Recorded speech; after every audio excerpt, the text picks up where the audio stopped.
हे friends, मैं आपको करवा रहा था यहाँ पर हमारे पूरे चैप्टर का 5 मिनट समरी। जी हाँ, अभी मैं इसको रिकॉर्ड कर रहा था, टेक्निकल एरर के कारण दोबारा से करवा रहा हूं मैं आपको। तो देखिए, सबसे पहले हमने क्या समझा था, फटाफट से समझेंगे। इनकम टैक्स जो है वो एक डायरेक्ट टैक्स है, यानी कि प्रत्यक्ष कर है। प्रत्यक्ष कर यानी कि जिस पर ये लगेगा उसी को चुकाना है। और इसके साथ हमने क्या समझा था, इनडायरेक्ट टैक्स क्या होता है। इनडायरेक्ट टैक्स यानी कि अप्रत्यक्ष कर होता है, जिस पर लगता है वो दुकानदार को दे रहा है, वो किसी और को दे रहा है और वो सरकार को चुका रहा है, जैसे जीएसटी। तो ये बात याद रखेंगे, ये आपका एक इंपॉर्टेंट क्वेश्चन हो गया। क्वेश्चन ये पूछा जाता है कि निम्न में से कौन सा डायरेक्ट टैक्स है, और उसमें बहुत सारे एग्जांपल दे देता है, या पूछता है निम्न में से कौन सा इनडायरेक्ट टैक्स है। तो जीएसटी में मैं आपको ये ऑलरेडी करवा चुका हूं। उसके बाद इनकम टैक्स लगाने की पावर किसके पास है, सेंट्रल गवर्नमेंट, केंद्र सरकार के पास इसकी पावर है। ये बात आपको ध्यान रखनी है। केंद्र सरकार को आर्टिकल 246 के तहत जो 3 लिस्टें हैं, यूनियन लिस्ट, स्टेट लिस्ट और कॉन्करेंट लिस्ट, यूनियन लिस्ट में केंद्र सरकार के पास पावर होती है। और केंद्र सरकार ने एंट्री नंबर 82 के थ्रू, एंट्री नंबर 82 के थ्रू, ये याद रखना, ये सारे इंपॉर्टेंट क्वेश्चन है आपके। एंट्री नंबर 82 के थ्रू आपको इनकम टैक्स लगाने की पावर केंद्र सरकार ने यूज की है। अच्छा, इनकम टैक्स एक्ट का पूरा नाम है इनकम टैक्स एक्ट 1961, और ये 1 अप्रैल 1962 से लागू हुआ था। ये बात आपको ध्यान में रखकर चलनी है, ठीक है। हमने ये भी समझा था आर्टिकल 265 किसी को भी टैक्स लगाने की पावर नहीं देता, सिवाय जिसके पास रूल ऑफ लॉ की पावर, अथॉरिटी ऑफ लॉ की पावर है, यानी कि सरकारें ही टैक्स ले सकती है। आर्टिकल 265 रोक लगाता है। आर्टिकल 246 क्या कहता है कि भैया केंद्र सरकार और राज्य सरकारें टैक्स ले सकती हैं। उन्होंने 3 लिस्टें जारी करी, यूनियन लिस्ट, स्टेट लिस्ट और आपकी कॉन्करेंट लिस्ट। कॉन्करेंट लिस्ट में दोनों सरकारें टैक्स लगा सकती हैं, यूनियन लिस्ट में केंद्र सरकार लगा सकती है और स्टेट लिस्ट में राज्य सरकारें टैक्स लगा सकती हैं। ऐसा हमने पढ़ के चले हुए हैं। अब बात कर रहे हैं इनकम टैक्स एक्ट में कितने सेक्शन है, तो 298 सेक्शन है, ये हमने पढ़ा था, ये बात याद रखिएगा। और कितने शेड्यूल हैं, 14 शेड्यूल हैं। 14 शेड्यूल है इनकम टैक्स एक्ट में, ये बात याद रखना, ये क्वेश्चंस में पूछता है अक्सर वो। इनकम टैक्स एक्ट में सीबीडीटी का क्या रोल है, सबसे पहले तो ये समझना जरूरी है। तो आप मेरे साथ ये समझ रहे थे कि भैया देखिए, केंद्र सरकार है, जो केंद्र सरकार, इसका एक मंत्रालय होता है वित्त मंत्रालय। वित्त मंत्रालय, इसका क्या काम होता है, इसके 2 काम होते हैं, एक होता है खर्च और दूसरा होता है आमदनी। ध्यान देंगे, यहां पर आमदनी के लिए इसके पास 3 तरीके हैं। सबसे पहला तरीका है प्रत्यक्ष कर, ये हम ऑलरेडी पढ़कर चले हुए बेटा, ध्यान रखना। दूसरा होता है अप्रत्यक्ष कर, और तीसरे होते हैं अन्य साधन। वित्त मंत्रालय जो फाइनेंस मिनिस्टर होता है, और आज की डेट में फाइनेंस मिनिस्टर कौन है ये भी आप याद रखेंगे, निर्मला सीतारमन। निर्मला सीतारमन। अब देखिए, वित्त मंत्रालय के 2 काम होते हैं, एक होता है खर्च, जिसे इंग्लिश में बोल देते हैं एक्सपेंडिचर, और दूसरा होता है आमदनी यानी कि रेवेन्यू। अब सरकार के पास जो रेवेन्यू के साधन होते हैं वो होता है एक प्रत्यक्ष कर, जिसे हम डायरेक्ट टैक्स बोल देते हैं, एक होता है अप्रत्यक्ष कर, जिसे हम इनडायरेक्ट टैक्स बोल देते हैं, और एक होता है अन्य साधन। जैसे आपने सुना होगा स्पेक्ट्रम 5G 4G बेचती है सरकार, उससे पैसा आता है। तो इस तरह से और बहुत सारे साधन होते हैं अन्य साधन, जिसमें सरकार कंपनियां बेच देती है। आपने सुना होगा रेलवे बेच दिया, LIC बेच दिया, तो वो अन्य साधन होते हैं रेवेन्यू के लिए।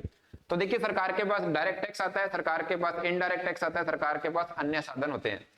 तो अब हम क्या समझ रहे थे कि जो ये प्रत्यक्ष कर है, प्रत्यक्ष कर को इकट्ठा करने का काम सरकार ने दे रखा है सीबीडीटी को, और इससे संबंधित जो इनकम टैक्स से संबंधित नियम कायदे बनाने का काम किसके पास है, central board of direct taxation. Central, केंद्र का मतलब ये केंद्र का डिपार्टमेंट है, तो सेंट्रल बोर्ड, ठीक है, डायरेक्ट टैक्सेशन। और जो इनडायरेक्ट टैक्स के लिए है वो है CBIC, central board of indirect tax and custom. C मतलब कस्टम, ये बात याद रखना। जब जीएसटी नहीं था तब क्या होता था, एक्साइज होता था, कस्टम होता था, तब उस समय एक्साइज एंड कस्टम लिखा हुआ था इन्होंने, बट अब हो गया CBIC। अन्य साधनों में मैंने आपको बता दिया, जैसे आपका 5G का स्पेक्ट्रम, ठीक है, जैसे अभी 5G बेचा है इन्होंने, 4G बेचा है, तो इस तरह से हो गया। चलिए अब वापस आते हैं। तो देखिए, इनकम टैक्स को डील करने का काम किसका है, सीबीडीटी का, और अप्रत्यक्ष कर जो सेंट्रल गवर्नमेंट का डिपार्टमेंट है इनडायरेक्ट टैक्सेशन को, उसका है CBIC। आई का मतलब यहां पर ध्यान रखेंगे आप, इनडायरेक्ट टैक्स है, और सी का मतलब कस्टम है, ठीक है। अच्छा, ये हम ऑलरेडी समझ चुके हैं कि भैया ये सारा का सारा सिस्टम क्या होता है। अब हमने ये समझा था कि जो इनकम टैक्स एक्ट है उसके कौन कौन से भाग होते हैं। इनकम टैक्स एक्ट अकेला काम नहीं करता, इसमें होता है इनकम टैक्स एक्ट, फिर इसके साथ में होते हैं इनकम टैक्स रूल्स। बड़ा फटाफट से मैं आपको इसकी समरी करवा रहा हूं। इसके साथ में आता है आपका फाइनेंस एक्ट, हर साल फाइनेंस एक्ट आता है, आपको पता ही है। कौन से तारीख को आजकल ये आता है? 1 फरवरी को। पहले ये 28 फरवरी महीने के आखिर में आता था, बाद में अरुण जेटली जी के टाइम पे इसको 1 फरवरी को लाना शुरू कर दिया गया था। तो 1 फरवरी को फाइनेंस एक्ट आता है जो इनकम टैक्स एक्ट में क्या कर देता है? परिवर्तन कर देता है। इसके साथ में क्या क्या चीजें काम करती हैं? इसके साथ में काम करता है आपका नोटिफिकेशन और सर्कुलर। आपने सुना होगा नोटिफिकेशन और अधिसूचनाएं जो हिंदी में है। इसके साथ में केस लॉ, ये हम ऑलरेडी पढ़ चुके हैं कि इनकम टैक्स एक्ट अकेला काम नहीं करता है। इनकम टैक्स एक्ट होता है, उसके साथ में उसको चलाने के लिए नियम कायदे बने होते हैं। फाइनेंस एक्ट हमेशा आता है और इनकम टैक्स में कुछ ना कुछ बदलाव करके जाता है, जैसे कर की दरों में। उसके बाद नोटिफिकेशन और सर्कुलर मैंने आपको बता दिया था। नोटिफिकेशन क्या काम करते हैं? नियमों में चेंज, नियमों कानून में चेंज करने का काम करते हैं। ये एक तरह का कानून है, एक तरह का कानून है। ये पीडीएफ मैं आपको दे दूंगा, ये पीडीएफ आप डाउनलोड कर लीजिएगा। और सर्कुलर क्या करते हैं? सर्कुलर दिशा निर्देश देते हैं किसको? विभाग को, ऑफिसर्स को। और ये किस पे बाध्य होता है? ये ऑफिसर्स पे बाध्य होता है, ऑफिसर्स पर बाध्य होता है। यानी कि उनको मानना जरूरी है, हमें मानना जरूरी है या नहीं है। ठीक है, हम मानना चाहें तो मान सकते हैं, पर हमारे ऊपर बाध्य नहीं होता है। ये बात हमें पढ़कर चलनी है। ठीक है जी, 8 पॉइंट हो गए। अब 9वां पॉइंट देखिए, हमने इनकम टैक्स एक्ट में पढ़ लिया है। अब इनकम टैक्स किस पे लगता है वो बात ध्यान रखना है। इनकम टैक्स, ध्यान देंगे, इनकम टैक्स पर्सन पे लगता है। पर्सन की टोटल इनकम पर लगता है, ये ध्यान रखना आपको। इनकम टैक्स पर्सन की टोटल इनकम पे लगता है। तो यहां पर कुछ बातें आपको समझाई थी हमने। पर्सन क्या था? पर्सन में हमने क्या क्या समझ लिया था? पर्सन में क्या क्या समझा था? बताओ। पर्सन में आपने समझा था इंडिविजुअल, फिर आपने समझा था एओपी, आपने समझा था बीओआई, आपने समझा था फर्म, आपने समझा था कंपनी, आपने समझा था आर्टिफिशियल जुडिशियल पर्सन। ये सारे के सारे क्या थे? ये सारे के सारे क्या हैं? पर्सन है। सारे के सारे क्या हैं? पर्सन है। इसके साथ में आपने समझा था एचयूएफ, ये हमने ऑलरेडी करके देख लिया है। हमने ये भी समझ लिया था कि भैया एचयूएफ क्या होता है, इंडिविजुअल क्या होता है, एओपी क्या होता है, बीओआई क्या होता है। ये हम सारी चीजें ऑलरेडी कर चल चुके हैं। ठीक है जी। अच्छा, इसके बाद हमने क्या समझा था? इसके बाद हमने समझा था कि भैया इनकम टैक्स जब हम लगाते हैं तो उसके 5 हेड होते हैं। 5 हेड होते हैं। 5 हेड कौन कौन से थे? पहला सैलरी, सेकंड फटाफट से बताओ हाउस प्रॉपर्टी, इसमें क्या आएगी? किराए की इनकम, इसमें क्या आएगी? किराए से होने वाली आमदनी। सैलरी में वेतन। उसके बाद सी, हमने सी में क्या समझा था? फटाफट से बताओ मुझे। सी में हमने समझा था आपका बिजनेस एंड प्रोफेशन। इसके बाद हमने समझा था कैपिटल गेन। इसके बाद हमने क्या समझा था? अदर सोर्स,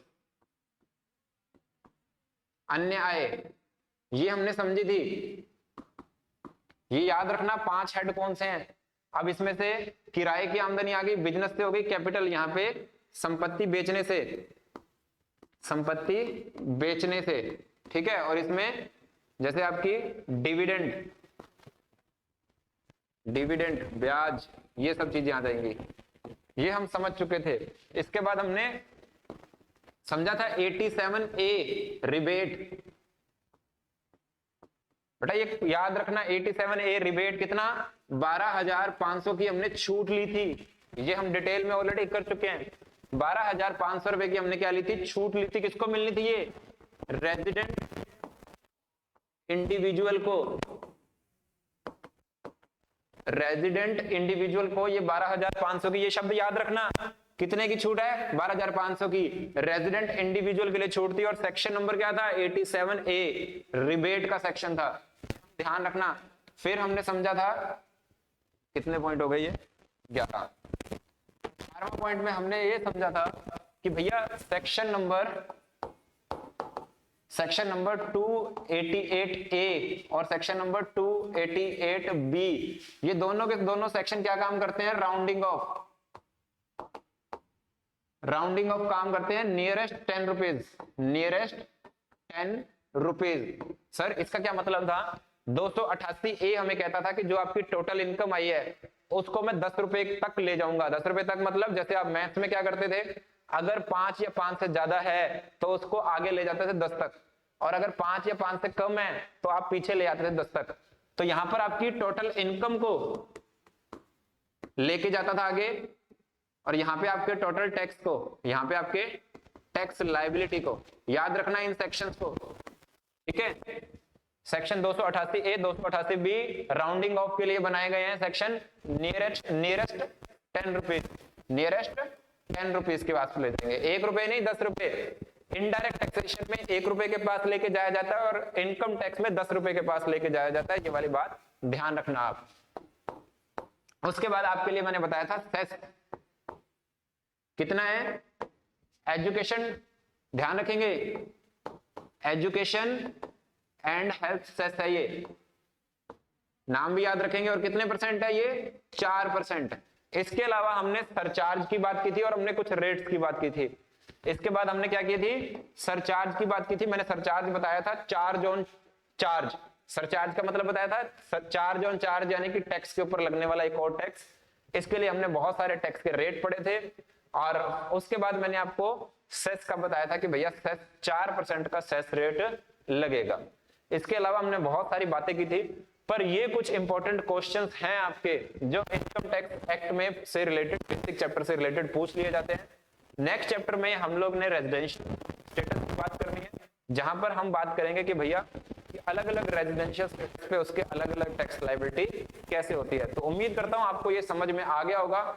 इतनी सारी चीजें जो आपके लिए इंपॉर्टेंट थी कि भैया एग्जाम पॉइंट ऑफ व्यू से ये आपको करना बेहद जरूरी है, ये आप करके जाइएगा। तो मिलते हैं नेक्स्ट चैप्टर में, तब तक के लिए टेक केयर, बाय बाय।